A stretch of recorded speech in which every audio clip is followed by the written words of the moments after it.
Hey guys, so this is my DIY video on the EVOffer electric frunk for the Model Y. It is the Mark 5.0 kit, so it does come with the 3-section thinner strut. Also has the waterproof design, as well as additional landing checks to make sure the hood is caught before latching. Does have functionality to open and close the trunk through the official Tesla app, the key fob or the emergency button located inside of the frunk, as well as allowing you to just simply close the frunk by hand, and the frunk will close on its own. Just simply amazing. It's a game changer. It has allowed me to use the frunk a lot more, as well as my wife. So hopefully this video will help you guys install it on your own. So let's go ahead and kick it off, shall we? So first things we need to do is we need to take this top cover off, and the easiest way to do this is just simply pull up very gently and kind of work your way around until you get to the other side, and then from there you're going to lift up very slowly. Make sure you don't damage any of the clips. As you can see on the back side, it's a bunch of white clips that are just holds the piece in place. Put it aside for now, and then we're going to go ahead and move over into the 4 10mm bolts. And so you can use the impact gun for this, or sometimes you can use kind of like a little ratchet to just break them loose and then go back to the gun and just zip them right out. From here you'll want to take 2 plastic clips, one on each side. They look like this. Simple removal is just using a flathead screwdriver, popping out the middle, and then the clip just comes right off.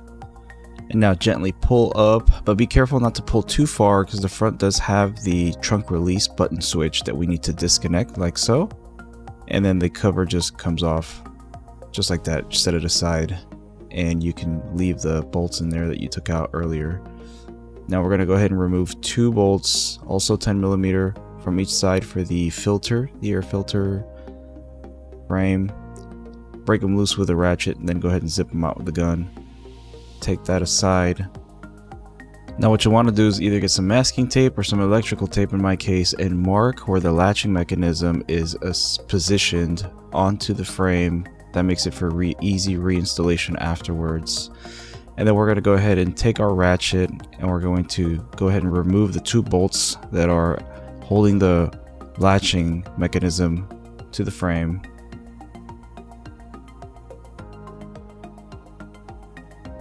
Now with the latching mechanism off, what we're going to want to do is we're going to want to take a look at the clip that is held in place by pulling on the red tab, and then you're going to push down on the red tab and pull apart like so. And then you want to take the bracket frame that comes with the EVOffer package and mate it to the latching frame just like so. You're going to take the spring arm and disassemble that just like how I did there, and grab the wire with the circular black piece there, and what we're going to do is we're going to go ahead and attach it to that little metal stud there, and it's going to appear loose, and that's okay. We're going to fix that in a second. Now what we're going to do is we're going to reinstall the spring back, place it over the circular black piece we just installed, and tension the arm back to the slot where we took it out. Right, and now we see that the wire is a little bit loose, and so what we're going to be doing is we're going to go ahead and loosen those 2 nuts on both sides. And what that's going to allow us to do is it's going to allow us to reposition that fitting so that the wire is now a little bit under tension. And as we pretty much fix one side, we want to go ahead and adjust then the nut on the other side to pull that tension and maintain that tension. Once we pretty much achieved the tension that we want, or pretty much not loose, we're going to go ahead and tighten both sides up so that it locks itself in place, and the assembly should be good to go after that.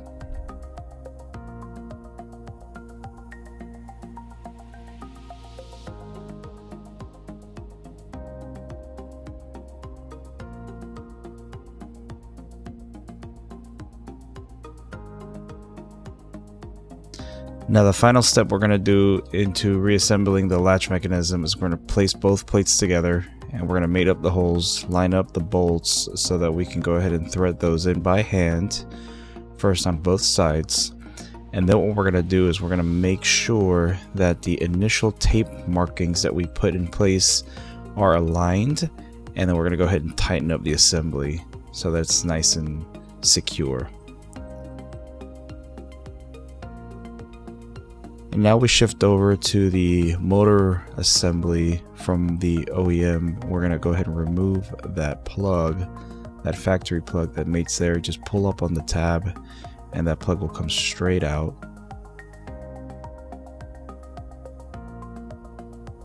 And now let's go ahead and take the EVOffer wire harness, and we're going to find the 2-pin plug that mates to this connector. We're going to take the female connector, plug it into the factory harness, and then we're going to take the male side connector from the EVOffer side and plug that back into the motor assembly.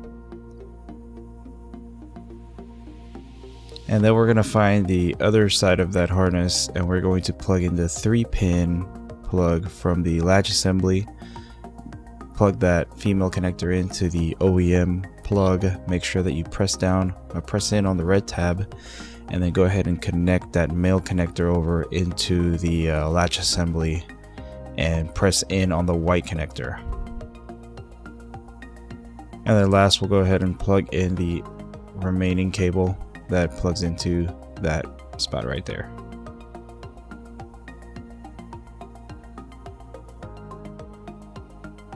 Now on this part, I did not record the plugging and mounting of the actuator assembly, and so this connector right here will plug into that actuator, and that will hide it right underneath the right side by the ground, where we go ahead and plug the ground area in. And now we're going to go ahead and work on removing the driver's side strut. And so here I'm using a metal pick. Preferably you want to use a flathead screwdriver that is long and thin enough to get in. Unfortunately, I did not have one. So I used this to wedge the opening up, and then used a normal flathead to just kind of wedge that in and make that fit in. And then pop that out straight towards away from the car. And as you can see, that's where the top part of the strut comes out. Now we need to be careful, because as soon as you take out that strut, the car hood is going to start going down on itself due to the weight. And so what I've had to do is I did have a spare tennis trainer retractable pole, and I used that to kind of custom fit the pole length to hit the bottom of the front trunk and the top of the hood latch. And as you can see, it's just kind of props the hood up there, and it allows me to then work on removing the bottom part of the strut, which we just take a little spanner wrench and we will loosen up that bolt down there, and will allow us to then unthread that by hand. Try not to drop the wrench down into the cavity, because it'll be pain to try to retrieve that tool back.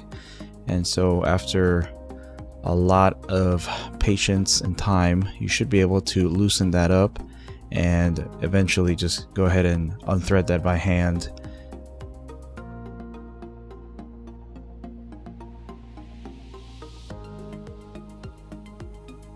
And this is what it looks like once you finally unthread that and take that entire strut assembly out.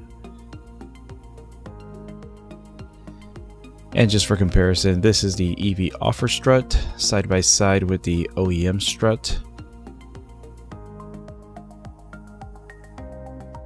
And now the bottom mounting plate, you need to make sure that this bottom tab faces down and that the bent tab faces towards the front side of the car.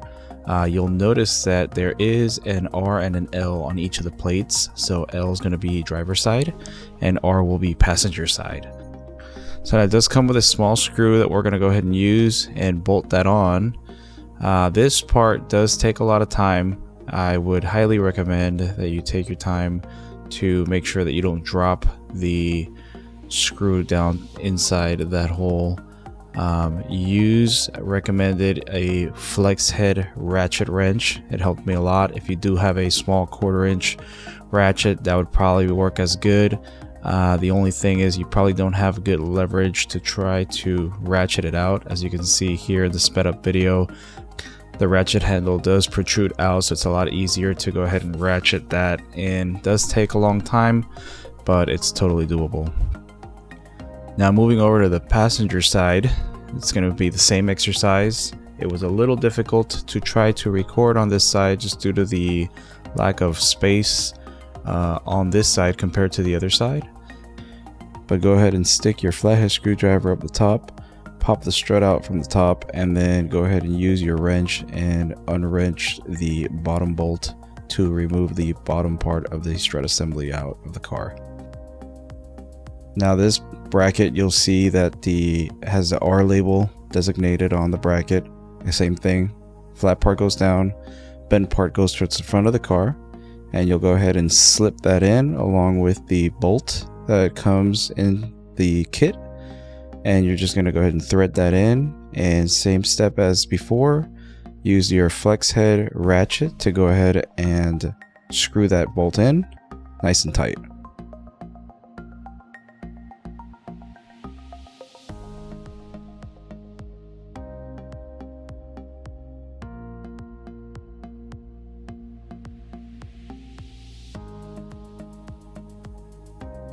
And now, not captured on video, you'll see the installed strut. Simply all you need to do is just pop the strut onto the ball joint. Same thing with the bottom. If for some reason you cannot get the bottom in, you may need to bring down the hood angle a little bit. I had to make the telescoping pole a little shorter in order for it to fit right, but it should pop in fairly easily. Now this is the electric frunk ECU. It is waterproof. You can see this is the waterproof connector that comes with it. There are a pattern of pins, and what you want to do is you want to match that pattern, stick the connector into the ECU, and then what you're going to do is you're going to pull on that latch so that it pulls the connector into the ECU and locks it in place like so. And now what you're going to do is you're going to grab your strut, passenger side strut wire assembly, and you're going to route that through the back underneath the air intake and bring it over towards the battery side.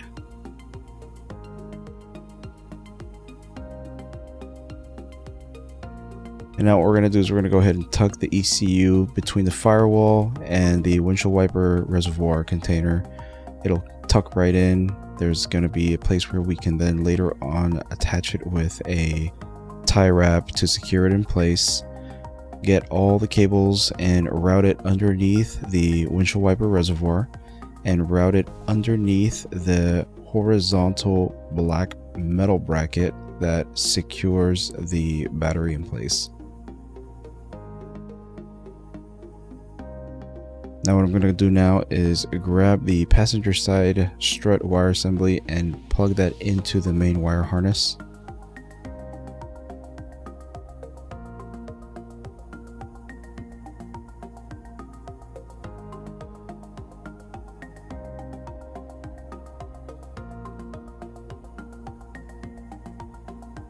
And now we're going to go ahead and tap the power. We're going to use a 4mm socket. It's a 1/4 inch socket that I have made it to a 3/8 inch socket just because I don't have a 1/4 inch ratchet.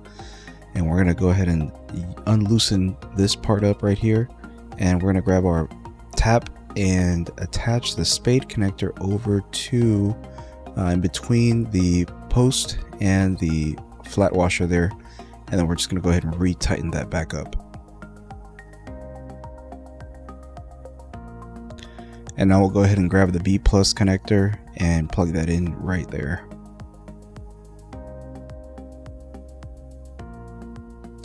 Now go ahead and grab your ground wire, and we're going to route that wire straight over to the driver's side.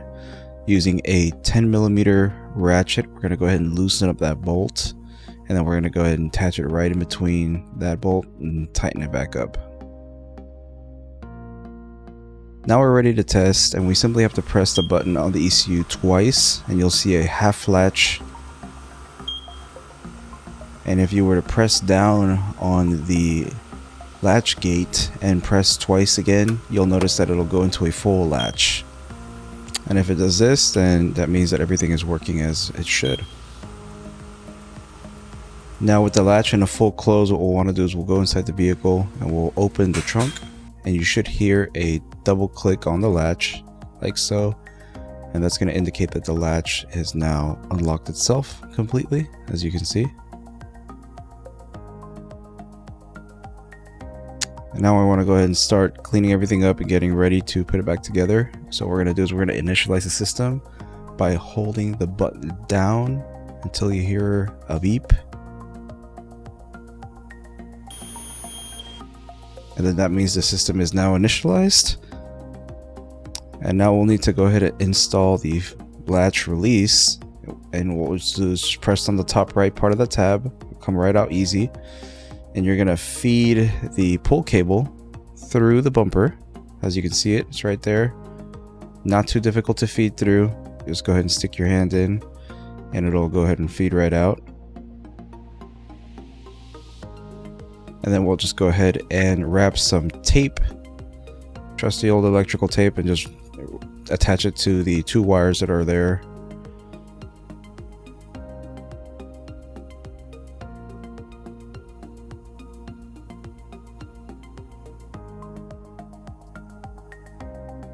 And then just pop it back into place.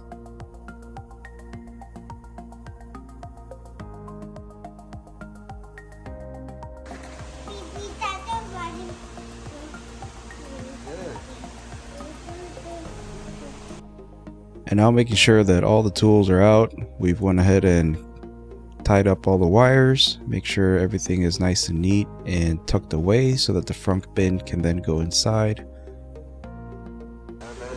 And then before we go ahead and put everything back together, we're going to go ahead and do a full test after the initialization of the system was done.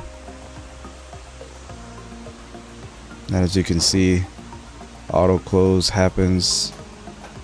The frunk does latch itself. And it mates nicely with the panels. Now there may be an odd chance that the hood may be recessed, and that's due to the fact that you don't have the frunk plastic tray installed.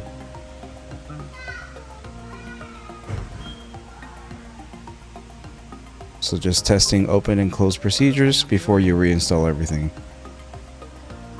And reinstalling is as easy as just reverse order of how you took everything out. Congratulations. Hope you enjoy your new electric frunk. Peace.